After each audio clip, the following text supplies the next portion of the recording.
Welcome back to EV Red, formerly Tesla Red. I've renamed the channel just to make it a bit more wider focus.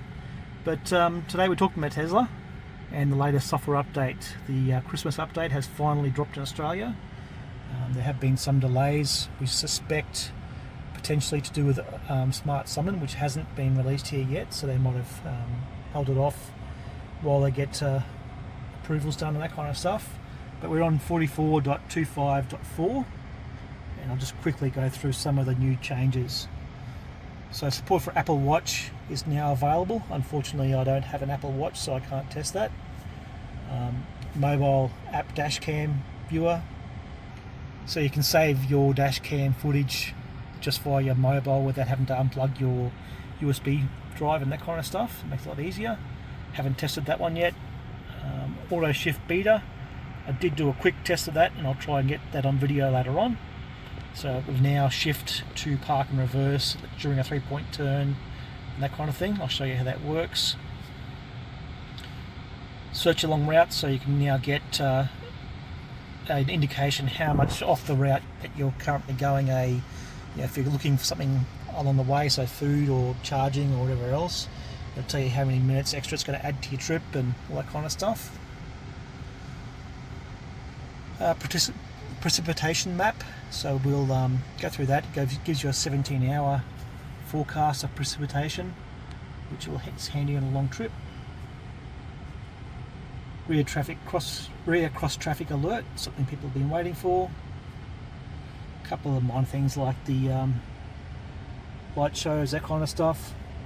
One that I like is the seat control, so if you've got nobody sitting in the passenger seat and you've got someone coming in, you want to give them a bit more room, you can now control that on the screen, move that seat back. But the big one, Vision Auto Park, so we'll do a quick test of that one right now and show you how that's worked. I've only just started testing this, so I've only done a couple of parks so far, so I'm not going to attempt anything too tight or anything like that at the moment until I get more used to it, but I'll just show you quickly how it works. So as I was familiar with the new Model 3 2024 Highland, the stalkless design, you don't have to change into park or reverse. Sorry, you don't have to change into drive or reverse when you first start the car. That's always been the case. So if I put my foot in the brake now, it automatically knows it wants to go forward. We're in a parking bay at the moment, so it knows that the most logical way to go is forward. So it does that for me. I can override it by using that swipes on the screen. So we'll go ahead and I'll just pull out of here and show you the auto park system. So it engages, and you can see it's engaged right now. I believe it's 12 kilometers an hour. That's what it seems to start engaging. But it's showing me all the car parks around the place, and I can choose any one of them, and it'll go and park in wherever I choose. So I'll just get past all this glass here, so I can move that around and say, okay, I want to choose that one there. Hit start, and away it goes. It does get a little bit funky on the steering wheel, but look, I'm pretty impressed with the speed of it. It's not ultra fast, but it's not ultra slow either. Does a pretty good job. Doesn't always do it in one go. Sometimes it goes forward a bit after it reverses, goes forward a bit and tries again. Now, particularly impressive there with those single poles behind us. Just go back into reverse so I can show you that.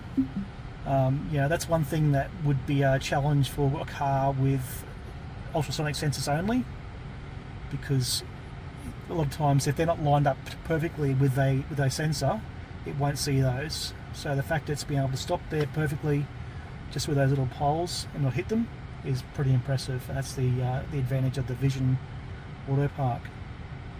So that's just a quick one. I'll do some more.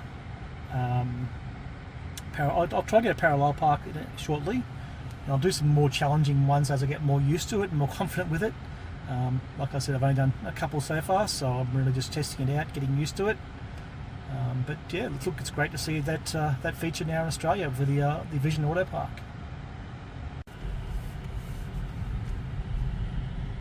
Alright, so I'm going to test out the auto shift. Just do a little 3-point turn over here. So like I said, when you start the car, it's always been the fact with the stalkless that you don't have to select forward and reverse, but when you do a 3-point turn, you used to. So hit the brake, turn the wheel, and it's already gone to reverse for me.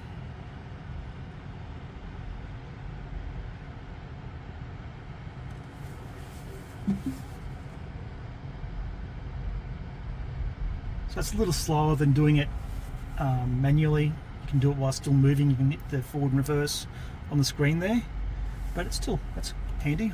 I'll see how I get used to that and whether I use it all the time or whether I just do it manually or not. But yeah, it's interesting to see.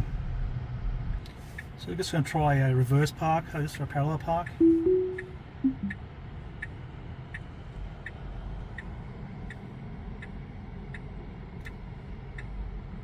Again, that wheel is quite wild the way it swings backwards and forwards, but as long as it gets the job done and doesn't hit anything, I'm fine with that. Plenty of room on the curb there.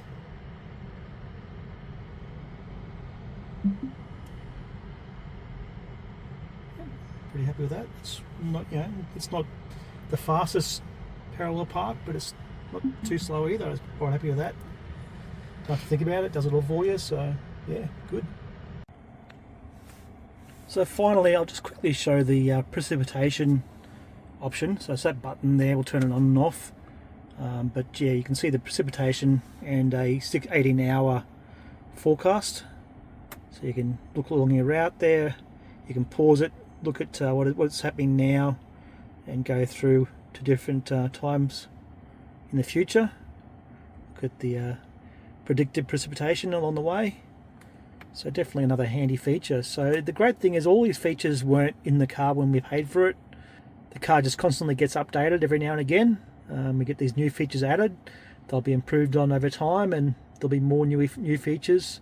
Obviously we're hanging out for the full self-driving, and the actual smart summon is rumoured to be coming very soon. I think they're just waiting on some final sign-offs there. So that, I believe, was going to be incorporated in this Christmas release, but unfortunately got held off for Australia at least. Anyhow, thanks for watching. Please give us that like and subscribe if you don't mind. That would be awesome. Helps the channel grow, and we'll be back with more new releases, hopefully something a bit more exciting like Smart Summon, and as I get more used to testing out this Vision Park Assist, I'll get some more videos on that out. See you next time.